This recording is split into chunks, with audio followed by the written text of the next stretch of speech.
أعوذ بالله السميع العليم من الشيطان الرجيم بسم الله الرحمن الرحيم الصلاة والسلام عليك يا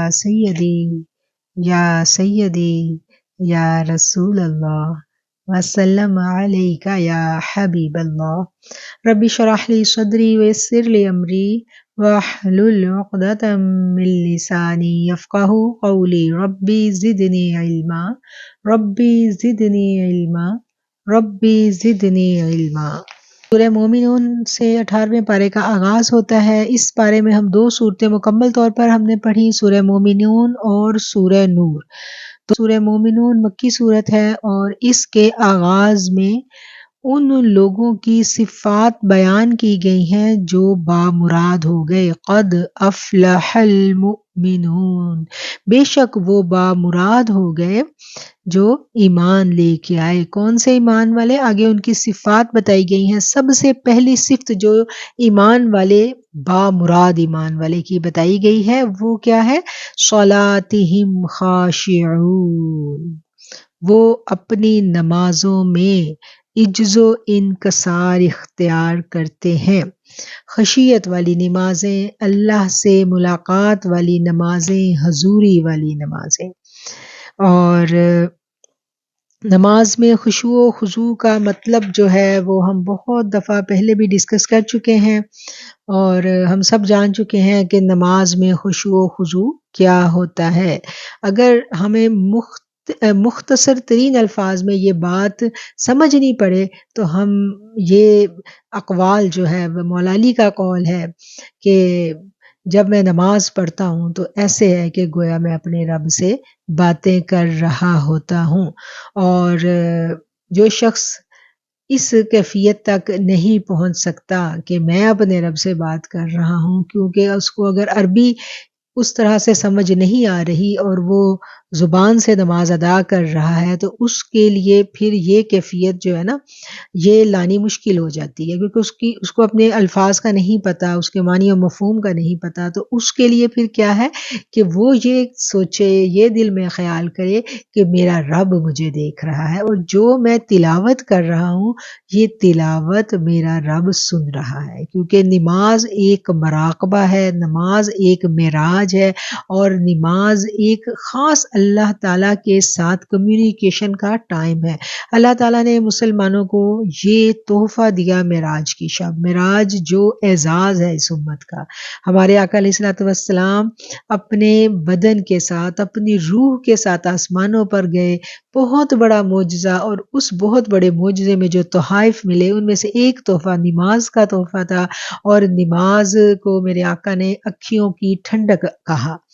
اور اکھیوں کی ٹھنڈک یہ کب بنے گی؟ جب یہ نماز حضوری والی نماز ہوگی، جب یہ نماز رب سے ملاقات کی نماز ہوگی۔ ہم نماز کی ظاہریت پر تو بہت توجہ دیتے ہیں، بچپن سے ہمیں سکھایا بھی جاتا ہے ہاتھ کہاں باندھنے۔ آج بھی جو لوگ مسجدوں میں جاتی ہیں، جو خواتین نماز پڑھنے، تو ہم نے دیکھا ہے نا کہ وہاں پر اکثر ہمیں ایسی خواتین ملتی ہیں جو اپنی نماز چھوڑ کے آ کے ہماری نماز درست کروا رہی ہوتی ہیں کہ تم نے ہاتھ نہیں صحیح باندھے، ہاتھ آگے کرو، ہاتھ نیچے کرو، ہاتھ اوپر کرو، ٹھیک ہے نا، پاؤں ادھر کیوں نہیں رکھے۔ تو ایک ایک چیز پہ انہوں نے محنت کی ہے کہ پاؤں کی جو انگلیاں ہیں ان کا رخ کدھر ہوگا۔ اور مجھے یہ سمجھ نہیں آتی کہ وہ اپنی نماز کے دوران دوسرے کی نماز کیسے دیکھ لیتی ہیں۔ جو تھا نا ایک شخص جو تھا محبت کی نماز ادا کر رہا تھا، تو دوسرا شخص جو ہے نا وہ اس کے آگے سے گزرا، تو وہ شخص جو تھا وہ تھوڑا دیوانہ تھا، اور جو نماز ادا کر رہا تھا وہ بھی کوئی اللہ کا خاص بندہ تھا۔ تو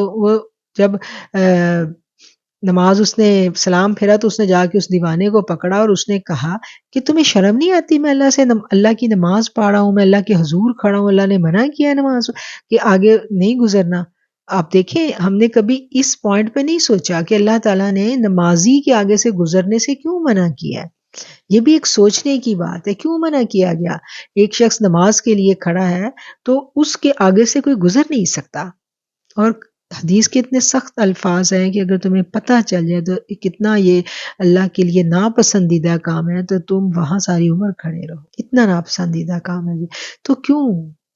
کیونکہ اللہ اور اس کے بندے کی ملاقات ہو رہی ہے۔ اللہ نہیں چاہتا کہ میرے بندے کا دھیان ادھر ادھر ہو. کل ہم نے یعنی کل پرسوں کے ایک لیکچر میں ہم نے یہ بات کی تھی نا کہ نمازی کو سلام بھی نہیں کرنا. اور یہاں آج ہم یہ بات سمجھیں گے کہ وہ نو گون ایریا اس کا، وہ پرائیویٹ کمیونیکیشن ہے اس کی اور اس کے رب کی، اس میں کسی نے مخل نہیں ہونا. تو جب اس نے جا کے اس بندے کو ڈانٹا کہ تم نے میری نماز خراب کر دی، میرے آگے سے تم کیوں گزرے، تو اس نے کہا، وہ آگے سے ہنسا، دیوانہ تھا. اس نے کہا میں تو اپنے جو محبوبہ ہے اس کے خیال میں اتنا مست تھا کہ مجھے تو پتہ ہی نہیں چلا، میں تو مجنوں ہوں، میں تو اپنی لیلا کے خیال میں ایسا مست ہوں کہ مجھے پتہ ہی نہیں چلا کہ کوئی شخص نماز پڑھ رہا ہے. تو تم کیسے اپنے رب کے بندے ہو کہ تمہیں پتہ چل گیا کہ کوئی تمہارے آگے سے گزر رہا ہے؟ تو یہ بڑا لمحہ فکری ہے کہ ایک شخص جب نماز پڑھے تو وہ اتنا گم ہو اپنے رب سے ملاقات میں کہ وہ دنیا و ما فیہا سے بے خبر ہو جائے.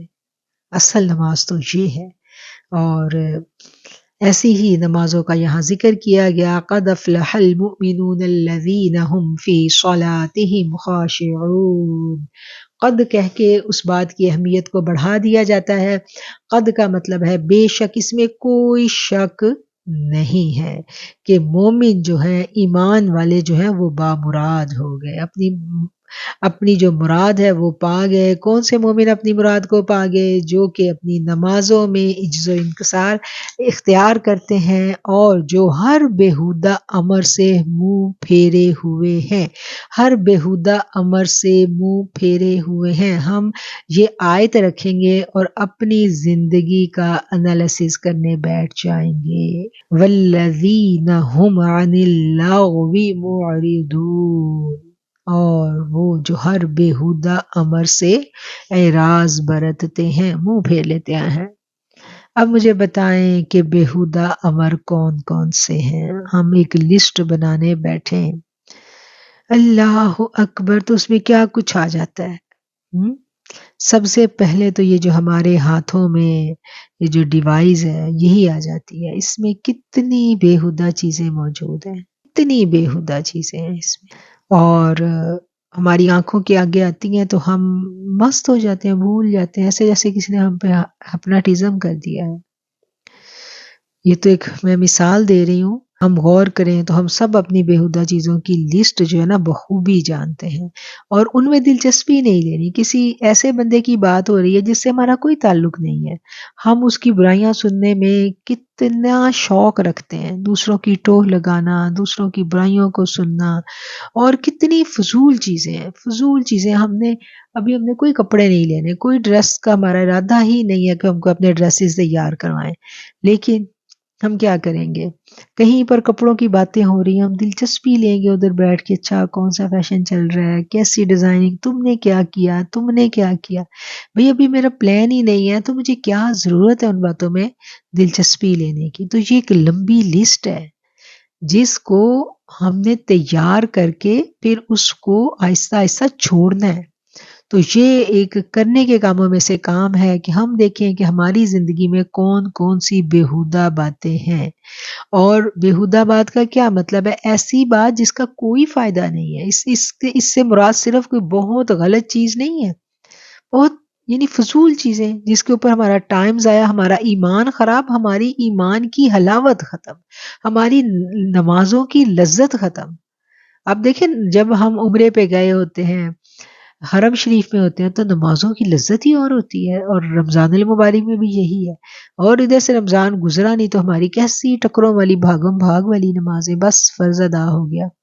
تو یہ ساری باتیں غور ہمیں کرنے کی ہیں. اور خاص طور پر جب ہم متقین کی صفت دیکھتے ہیں، کامیاب ہونے والوں کی صفت دیکھتے ہیں، تو ان کی صفات میں کون سی ایسی چیزیں ہیں جو ہمیں اپنے اندر ابھی پیدا کرنی ہے، ابھی وہ ہمارے اندر آئی نہیں ہے، ابھی ہمیں ان پر محنت کرنی ہے. تو ان میں سے ایک تو نماز ہے جس کے اوپر ہمیں ابھی بہت محنت کی ضرورت ہے، اور اس کے بعد یہ چھوٹی چھوٹی ٹپس ہیں جو ہم نے قرآن سے لینی ہے، سیکھنی ہے، اپنی ڈائری میں نوٹ کرنی ہے اور پھر ان پر کام کرنا شروع کرنا ہے. اور اس سے اگلا پوائنٹ ہے جی زکوٰۃ دیتے ہیں اور اپنی شرم گاہوں کی حفاظت کرنے والے ہیں. اور سوائے اپنی بیویوں کے اور ان کنیزوں کے جو ان کی ملکیت میں ہوں۔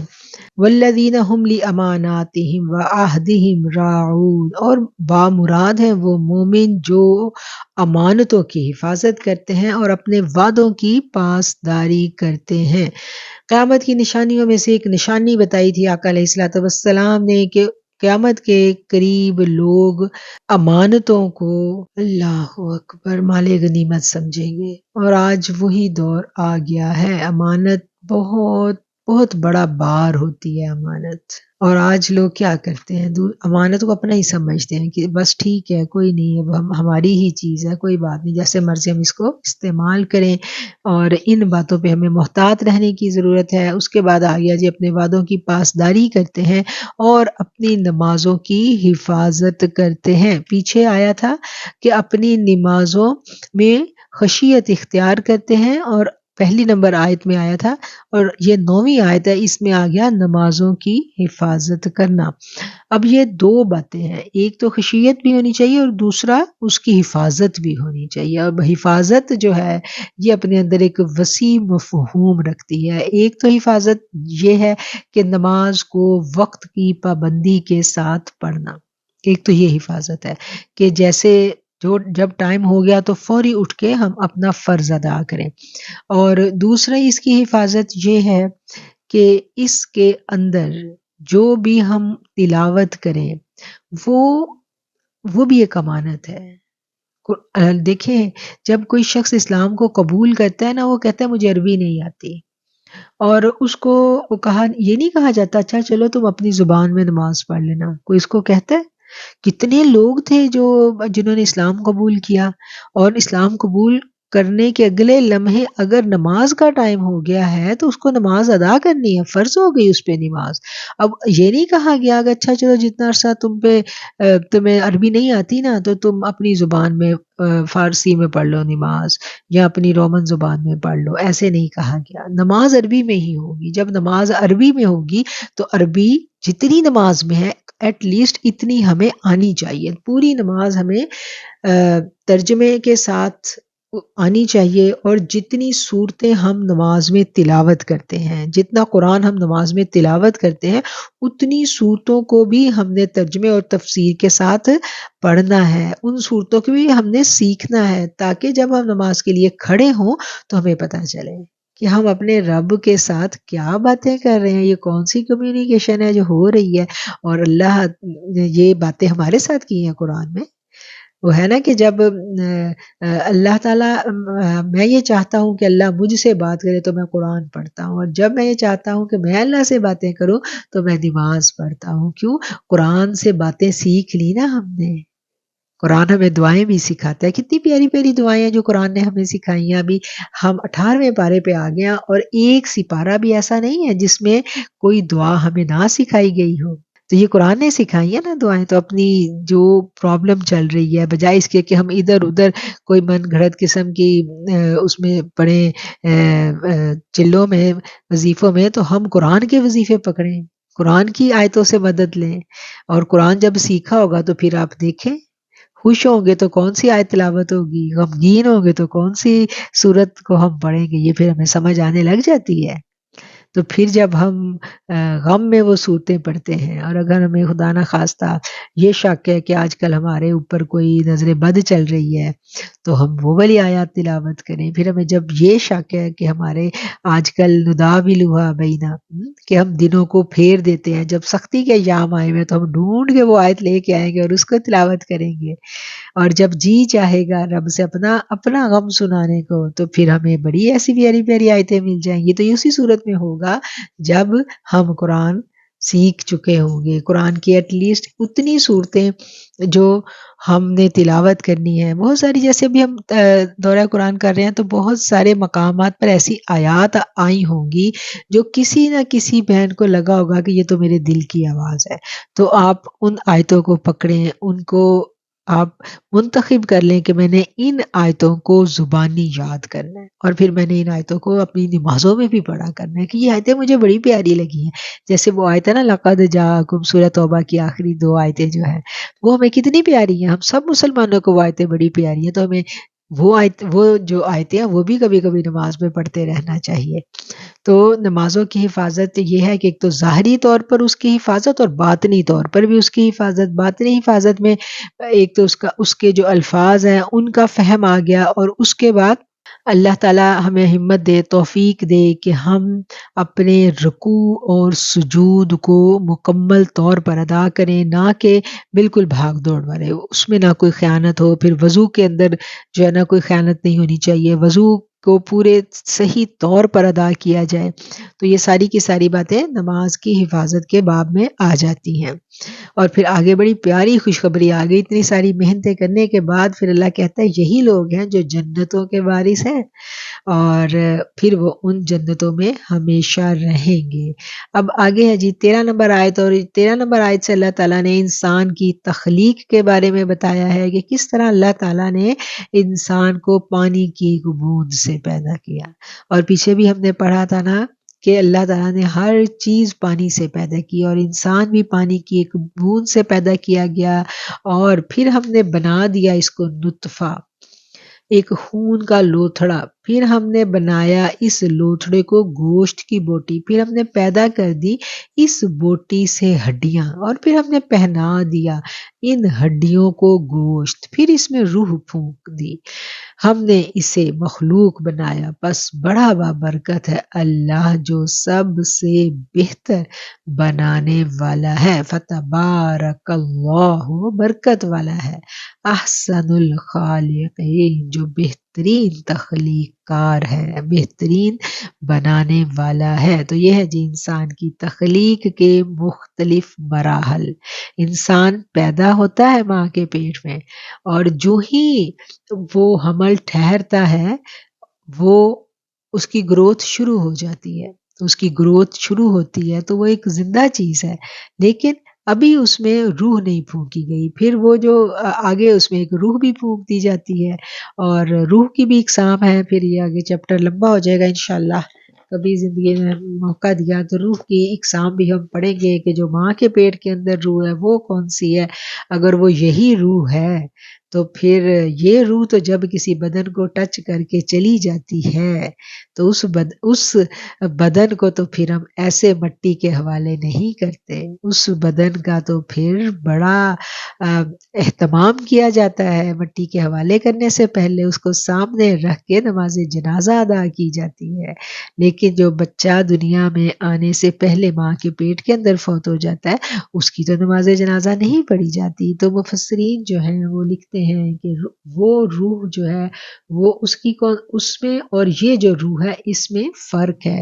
تو ان دونوں روحوں میں کیا فرق ہے، یہ پھر ایک بہت آگے گہری باتیں آ جاتی ہیں جو انشاءاللہ کبھی موقع ملا تو کریں گے۔ اب آگے جی آیت نمبر 61 کو ہم دیکھیں گے۔ اللہ تعالیٰ اپنے نیک بندوں کی صفات گاہے بگاہے بیان کرتا ہے، اور اس آیت میں بھی یہی صفت بیان کی گئی، ایمان والوں کی صفت ہے اولئک یسارعون فی الخیرات، اور یہی وہ لوگ ہیں جو جلدی کرتے ہیں بھلائی کے کاموں میں، وَهُمْ لَهَا سَابِقُونَ، اور یہی لوگ ہیں سبقت لے جانے والے۔ دنیا کے کاموں میں ہم بڑی تیزی دکھاتے ہیں، سیل کا پتہ چل جائے کہیں سیل لگی ہوئی ہے، پرموشن ہے، تو ہم دیکھیں کیا رش کا عالم ہوتا ہے اس وقت ان برانڈز کی شاپس پر، تو ہمیں ادھر بڑی جلدی ہے۔ لیکن جب بھلائی کے کام ہے تو پھر ہم ادھر ادھر دیکھ رہے ہوتے ہیں کہ اب کہیں بھلائی کے کام کرنے کا کہا گیا تو آپ دیکھیں کہ اگر کسی گروپ میں کسی جماعت میں جیسے اکثر لوگ صدقہ جاریہ کے لیے اپیل کرتے ہیں تو سب لوگ ادھر ادھر دیکھ رہے ہیں، نظریں چرا رہے ہوتے ہیں کہ کہیں ہمیں ابتدا نہ کرنی پڑ جائے اور ہم ایسے ہی بچ جائیں۔ تو اللہ کیا کہتا ہے کہ اللہ کے جو نیک بندے ہیں نا وہ جلدی کرتے ہیں، سبقت لے جاتے ہیں، نیکی کے کام بھاگ بھاگ کے کرتے ہیں۔ اور الحمدللہ اب ہم گوشہ نور کا کام کر رہے ہیں تو اس میں بھی کچھ ایسے ساتھی ہیں جو بھاگ بھاگ کے اپنی خدمات پیش کرتے ہیں۔ اللہ تعالیٰ ان کو ان کے ایمان کی اور ان کی نیتوں کی حفاظت فرمائے۔ تو نیکی کے کاموں میں اپنے آپ کو پیش کر دینا چاہیے، یہ نہیں ہے کہ میرے پاس صلاحیت نہیں ہے، صلاحیت آپ کے پاس ہے، ہر فرد کے پاس ایک صلاحیت ہے، کون سی صلاحیت ہے یہ ہم نے ڈھونڈنی ہوتی ہے۔ یہ تو اللہ کو پسند نہیں ہے کہ ہم یہ کہیں کہ میرے پاس کوئی صفت ہے ہی نہیں۔ میں کہتی ہوں جس کے پاس وہ یہ سمجھتا ہے نا میں کچھ بھی نہیں کر سکتا گوشہ نور کے لیے، وہ اپنی ڈیوٹی بنا لے، اپنے ذمے لے لے کہ میں روزانہ ایٹ لیسٹ 2 ٹائم گوشہ نور کے لیے دعا کروں گا، اور گوشہ نور کے خدمت گاروں کے لیے دعا کروں گا، جتنے لوگ خدمت پر ہیں مجھ سمیت، میں ان سب کی استقامت کے لیے دعا کروں گا، میں ان سب کے لیے یہ دعا کروں گی کہ اللہ ان کو اپنے نفس کے شر سے بھی بچانا، شیطان کے شر سے بھی بچانا، میں ان کے لیے اللہ یہ دعا کروں گی 2 ٹائم ڈیلی کہ اللہ جو گوشہ نور کی خدمت کا کام کر رہے ہیں ان کی حفاظت کرنا، ان کی نیت کی حفاظت کرنا اور ان کو استقامت دینا۔ تو یہی آپ کی ایک بہت بڑی خدمت ہے گوشہ نور کے لیے، اگر آپ فزیکلی کچھ نہیں کر سکتے، ورنہ تو ہر بندہ کچھ نہ کچھ کر سکتا ہے، کچھ نہ کچھ کر سکتا ہے۔ اب ایک بہن تھی، انہوں نے کہا میں اور کچھ بھی نہیں کر سکتی تو میں آپ کے چینل کو پروموٹ کروں گی، میں اپنے ملنے جلنے والوں کو کہوں گی کہ اس کو آپ لوگ سنیں، اس چینل کو لائک کریں، اس کو سنیں۔ تو دیکھیں یہ تو کوئی مشکل کام نہیں ہے، یہ بھی بہت بڑا کام ہے کہ آپ نیکی کی جو بات ہے اس کو آگے پھیلانے میں اپنا کردار ادا کر رہے ہو۔ ہم اپنے دوستوں کے پاس بیٹھتے ہیں نا، ہمارا کتنا ہلکا احباب ہوتا ہے، انہوں نے کہا میرے اتنے فرینڈز کا گروپ ہے تو میں اپنے گروپ میں شیئر کروں گی۔ تو کچھ نہ کچھ ذمہ داری اٹھائیں، نیکی کا کام ہے، دعوت کا کام ہے، تبلیغ کا کام ہے، تو اس میں اپنا اپنا حصہ ضرور ڈالیں۔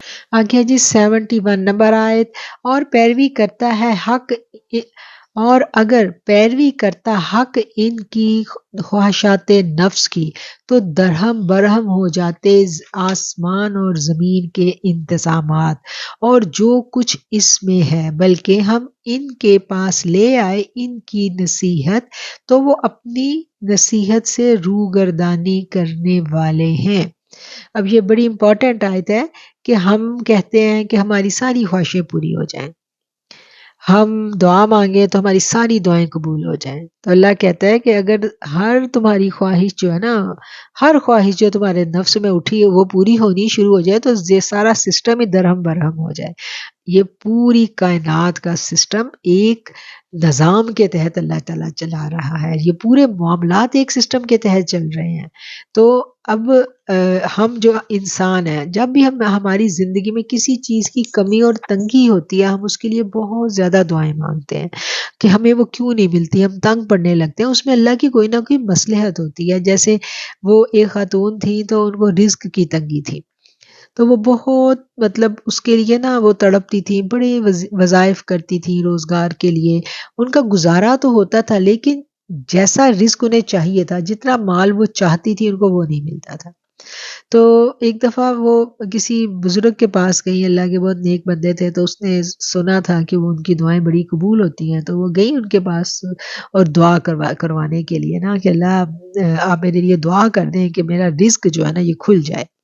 تو تھی وہ بڑی ماشاءاللہ اچھی نیک عورت تھی، بڑی عبادت گزار تھی، تو بابا جی نے فرمایا کہ کچھ لوگ ایسے ہوتے ہیں کہ ایمان کے جس درجے پر وہ ہوتے ہیں نا، جو کمی ان کو ملی ہوئی ہے اگر وہ کمی ان کی پوری ہو جائے تو پھر وہ وہاں نہ رہے۔ تو اگر بی بی تمہارا رزق کشادہ ہو گیا تو پھر جو کچھ تمہیں اب ملا ہوا یہ نہیں رہے گا۔ تو یہ باتیں بڑے سمجھنے کی ہوتی ہیں کہ اگر ایک کمی ہے ہماری، ہمیں اللہ تعالیٰ نے دعائیں مانگنے سے منع نہیں کیا، ہم بہت زیادہ اللہ سے مانگیں، جتنا مرضی مانگیں، لیکن مانگیں اور اس کے بعد بھروسہ کریں، انشاءاللہ دعا ضرور قبول ہوگی۔ اور اگر بہت مانگنے کے باوجود اللہ قبول نہیں کر رہا تو اس میں بہت مصلحت ہے، بہت زیادہ مصلحت ہے اس میں، یہ اللہ کو پتہ ہے۔ اللہ پہ ہم بھروسہ نہیں کرتے، ہم کہتے ہیں میری خواہش ہر حال میں پوری ہونی چاہیے۔ آپ دیکھیں بہت ساری دعائیں ہوتی ہیں، ہم مانگتے ہیں، مجھے جیسے خواتین کہتی ہیں آپ وظائف سے منع کرتی ہیں، میں وظائف سے منع نہیں کرتی، آپ لوگ ضرور وظائف کریں، جو مسنون دعائیں ہیں، مسنون اذکار ہیں، ان کے ذریعے آپ اللہ سے مانگیں، جو قرآن کی دعائیں، نفل حاجت پڑھیں، اور جو دعائیں میں آپ کو قرآن کی بھی بتاتی رہتی ہوں، میں خود بتاتی ہوں آپ کو کہ قرآن کی بہت ساری آیات ایسی ہیں جن میں مختلف چیزوں کے لیے اللہ نے بڑی تاثیر رکھی ہے، مانگیں، مانگنے میں کوئی وہ حرج نہیں ہے، ضرور مانگیں۔ اور بہت سارے ایسا ہوتا ہے کہ اللہ چاہتا ہے کہ میرا بندہ مجھ سے مانگے، اور اللہ خوش ہوتا ہے اپنے بندے کو دے کے، ایسا نہیں ہے کہ اللہ نے کوئی ہمیں مانگنے سے منع کیا، دعائیں مانگنی ہے، اللہ خوش ہے، اللہ سے مانگے، اللہ کی رحمت ہے، ہم اس کے امیدوار ہیں، لیکن جب کوئی دعا قبول نہ ہو، بہت زیادہ مانگنے کے باوجود قبول نہ ہو، پھر غصہ نہیں کرنا۔ اور یہ جو کام خراب کیا نا ان وظیفے والوں نے، وہ یہ کہتے ہیں 100% رزلٹ، تو ہم کیا کرتے ہیں، ہم 100% رزلٹ چاہتے ہیں، 100% رزلٹ، یہ وظیفہ کر لیا، میرا کام 100% ہونا چاہیے۔ یہ طریقہ غلط ہے۔ اب اتنا قرآن ہم نے پڑھ لیا، ہمیں یہ بات سمجھ میں آ جانی چاہیے کہ اللہ کے ہر کام میں مصلحت ہے، اور اللہ بار بار صبر کیوں سکھا رہا ہے کہ تمہاری ساری دعائیں نہیں پوری ہونی، بہت ساری ایسی ہیں جو اللہ نے آخرت کے لیے رکھ لینی ہیں، اور جو اللہ دینے جا رہا ہے وہ اگر آج نہیں مل رہا تو اس میں کوئی خیر ہے، تھوڑا سا صبر کریں تو بہت بڑھا چڑھا کے دیا جائے گا انشاءاللہ۔ تو یہ اللہ کا سسٹم ہے، یہ ایسے ہی رہنا ہے۔ اب اس کو جب جتنا ہم اس پہ غور کرتے جائیں گے، ہمیں بہت سارے جو گرہیں ہیں نا ہمارے ذہن کی، وہ کھلتی چلی جائیں گی۔ آیت 96 پر ہم آئیں گے، ادفع باللتی، دور کرو اس چیز سے جو بہتر ہے برائی کو۔ ہم خوب جانتے ہیں وہ باتیں جو وہ بیان کرتے ہیں، ادفع باللتی ہی احسن السیئہ، برائیوں کو بھلائیوں سے دفع کرو، برائیوں کو بھلائیوں سے دور کرو۔ یعنی اگر کچھ ایسا ہے، کچھ غلط کام کہیں ہو رہے ہیں، ہمارے ساتھ کسی کا رویہ اچھا نہیں ہے، تو کیا ہے کہ نیکی، اچھا رویہ، پازیٹیو رسپانس، صبر اور برداشت اس برائی کو دور کر دے گا، بجائے اس کے کہ اس برائی کے رویے کو ہم پال کر شر کو ہوا دیں، رشتوں کو خراب کریں، تعلقات کو خراب کریں۔ ہم اچھائی کے ساتھ پازیٹیو وے سے ہم اس چیز کو دور کر سکتے ہیں۔ نبی کریم صلی اللہ علیہ وآلہ وسلم کا بھی ارشاد ہے، ادبنی ربی فاحسن تأدیبی، میرے رب نے خود مجھے ادب سکھایا اور ادب سکھانے میں کمال کر دیا۔ آقا علیہ الصلوۃ والسلام کی ساری حیات طیبہ اسی کی عملی تفسیر ہے۔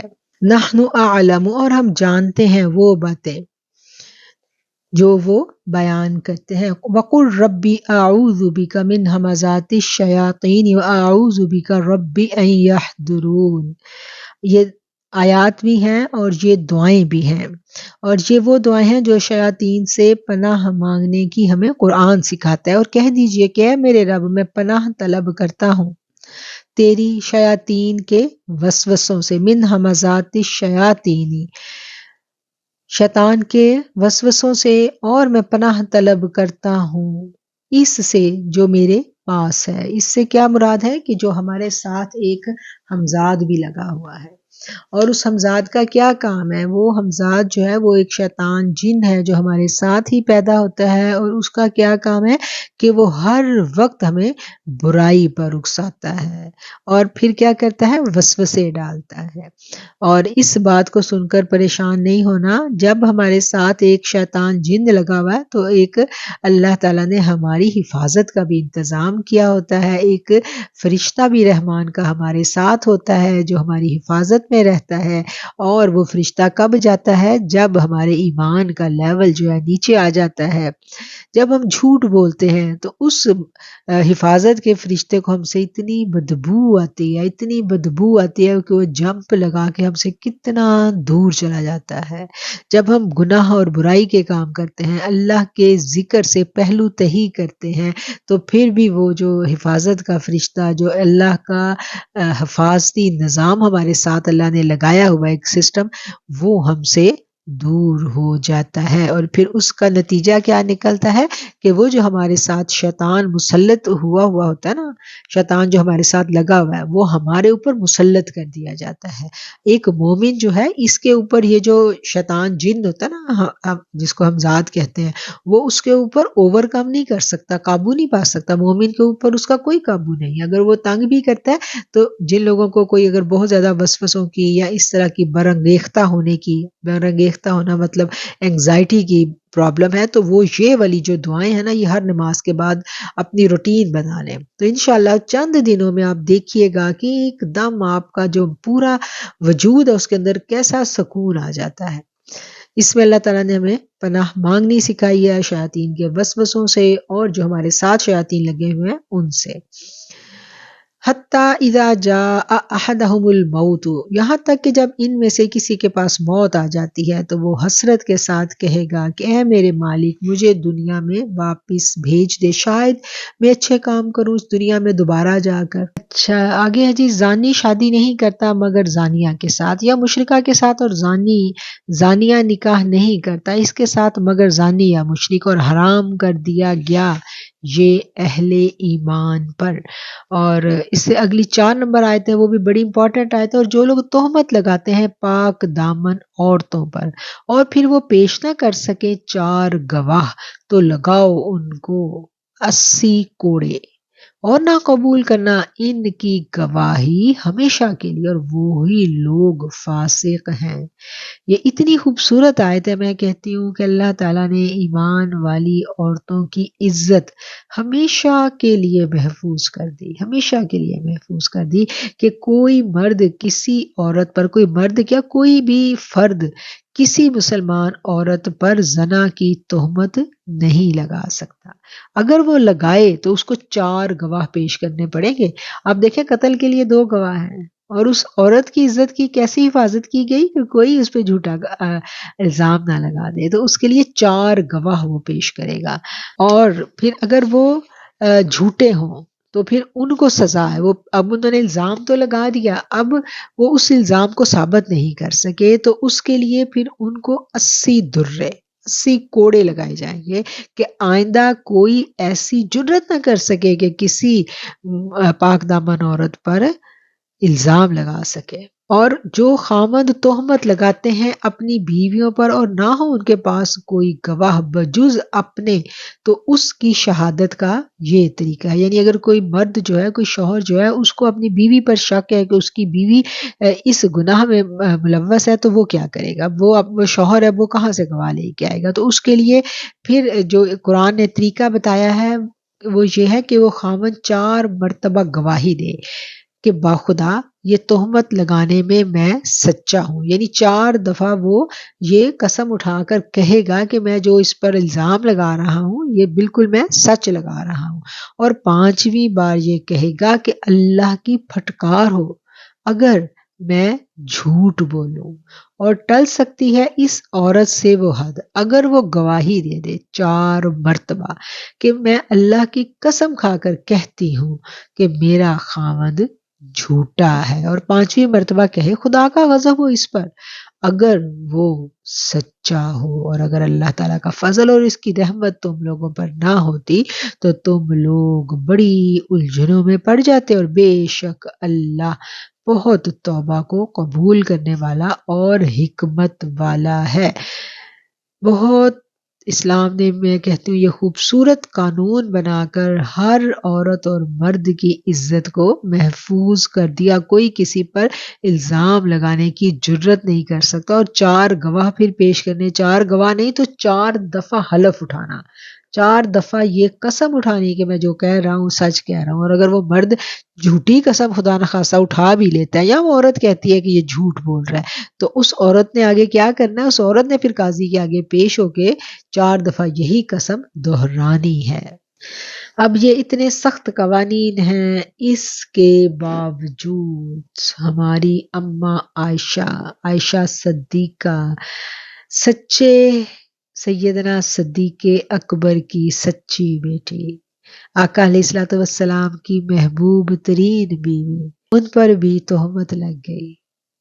واقعہ افک جو ہے وہ آپ لوگوں نے یقیناً آپ لوگ جانتے ہوں گے اس کے بارے میں، کہ آقا علیہ الصلوۃ والسلام کی عادت مبارک تھی کہ آپ لوگ جب سفر پر آپ جایا کرتے تو قرہ نکالا کرتے، جس بیوی کا نام قرہ نکل آتا تو وہ بیوی آپ کے ساتھ سفر پر جاتی تھی۔ آپ لوگ سفر پر تھے اور آپ کے ساتھ سفر پہ تھی حضرت عائشہ صدیقہ، واپسی پر حضرت عائشہ صدیقہ جو ہیں وہ رفع حاجت کے لیے گئی ہیں، اور پیچھے سے جو قافلہ ہے وہ روانہ ہو جاتا ہے، اور آپ تھوڑی لیٹ ہو گئی، اور آپ جب واپس آ رہی تھی تو آپ کا کہتے ہیں کہ ہار ٹوٹ جاتا ہے. آپ اس کے موتی اکٹھے کرنے لگے، اب کم عمر تھی اور آپ وہ اکٹھے کرنے لگے. جب واپس آتی ہیں تو قافلہ جا چکا ہوتا ہے.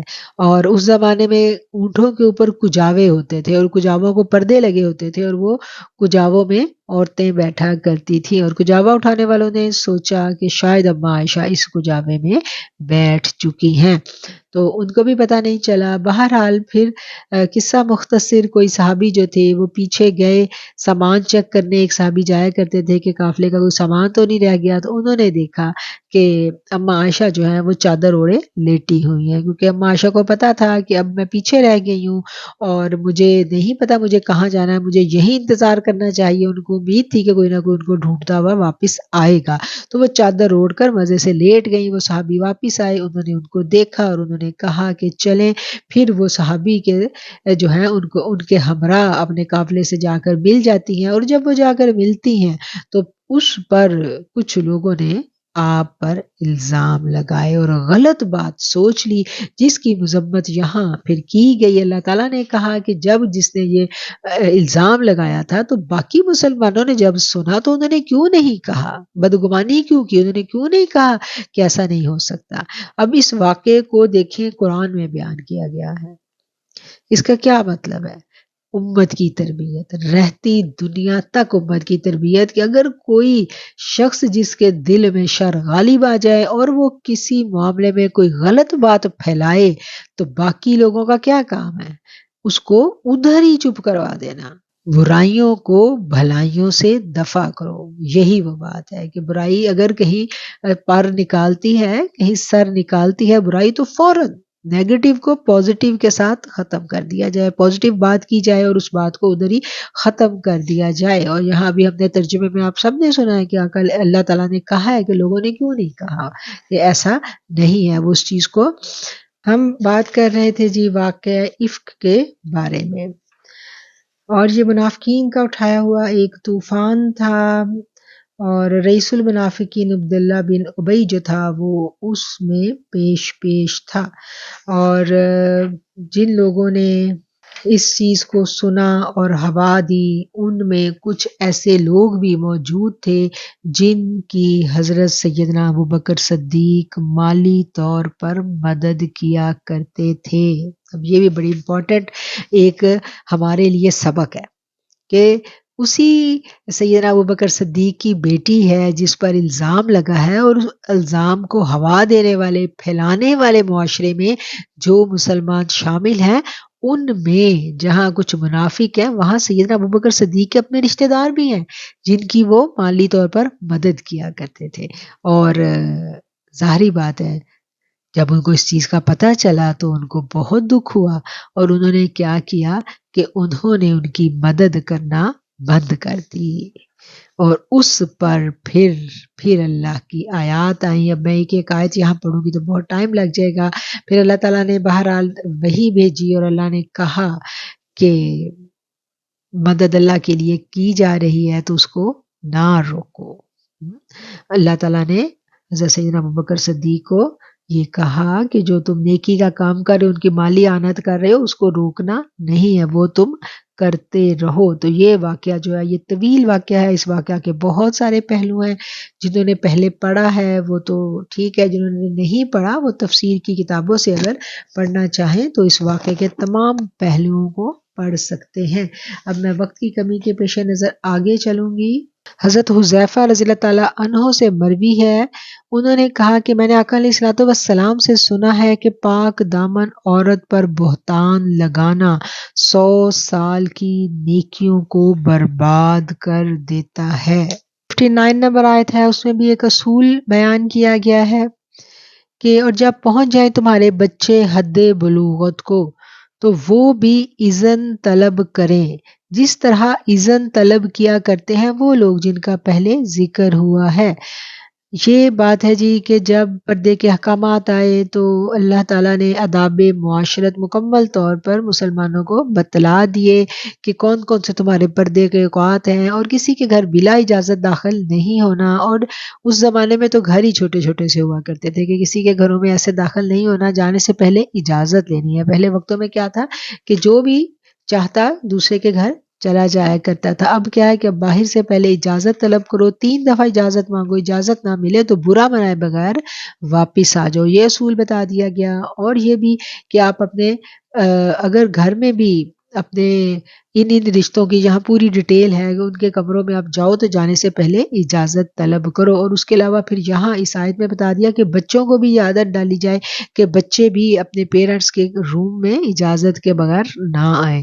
اور کب سے ان کو یہ، جب سے وہ بلوغت کو پہنچ جائیں، یعنی شروع سے ہی ان کو یہ پتہ ہونا چاہیے.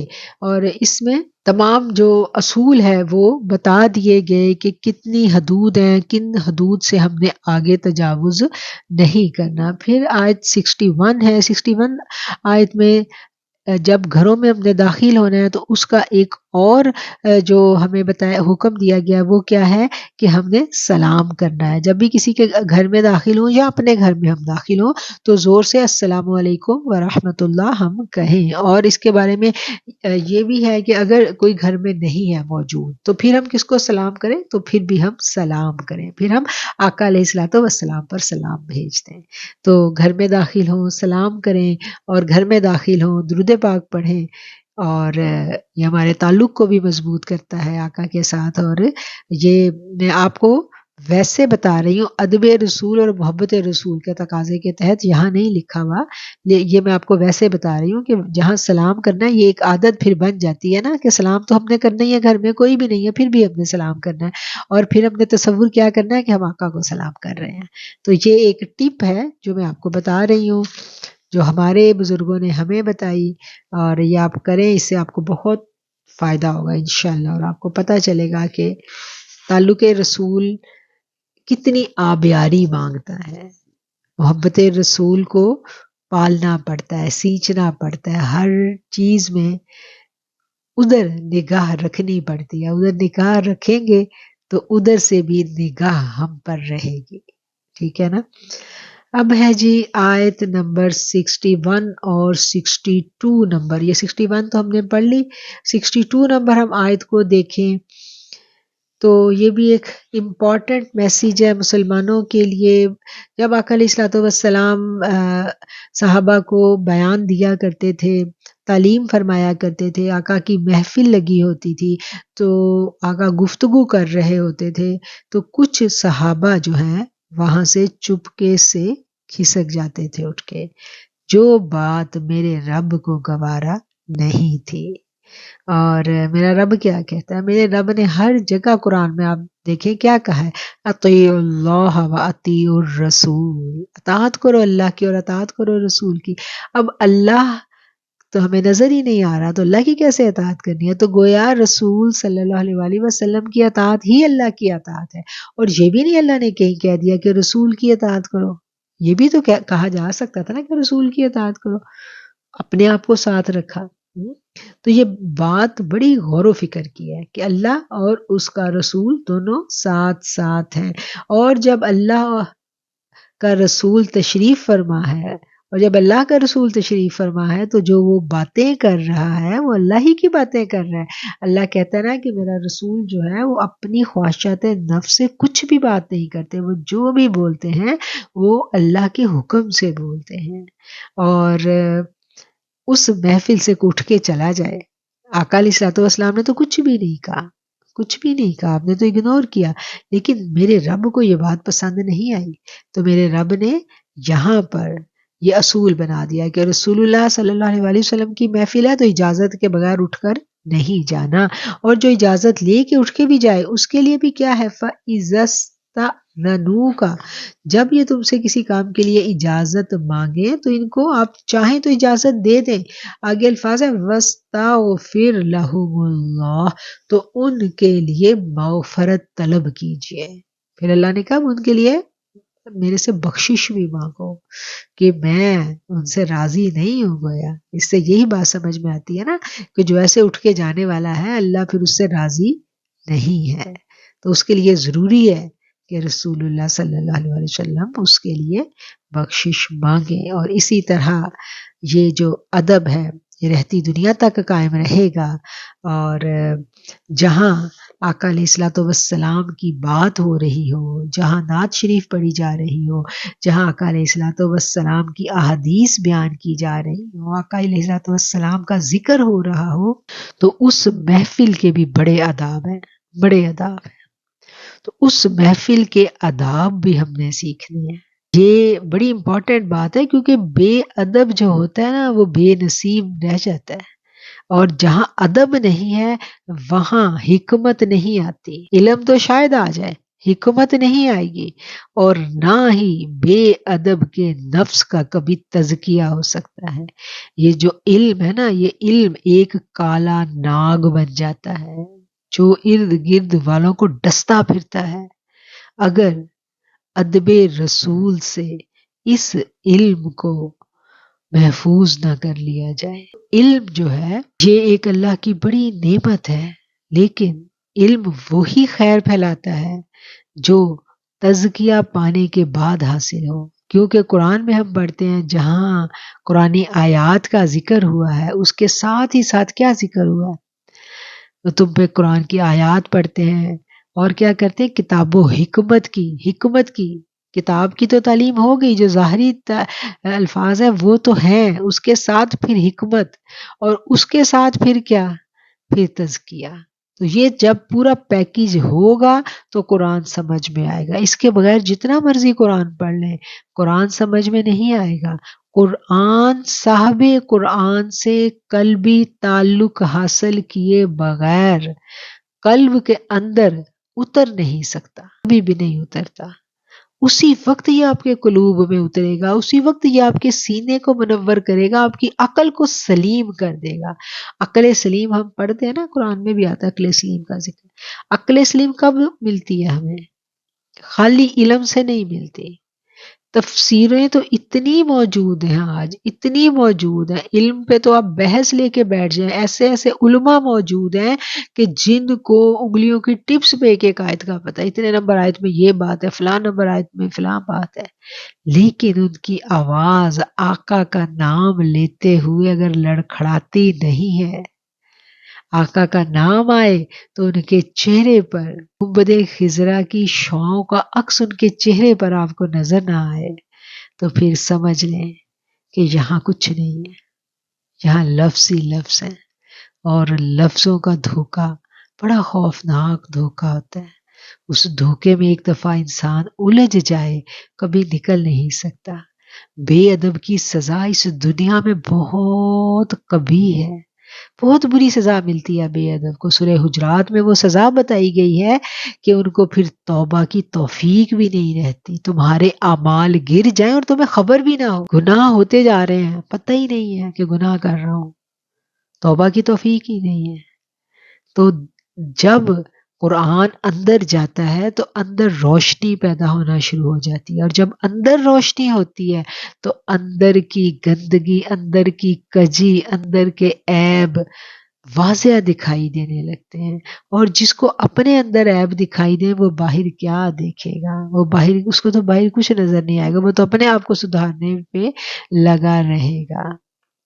تو بس ان الفاظ کے ساتھ میں اس کو اپنی گفتگو کو سمیٹتی ہوں۔ جو پڑھا اللہ تعالیٰ اس کو قبول فرمائے اور ہمارے فہم میں، ہمارے عمل میں اس کو اتار دے۔ وآخر الدعوانا ان الحمد للہ رب العالمین۔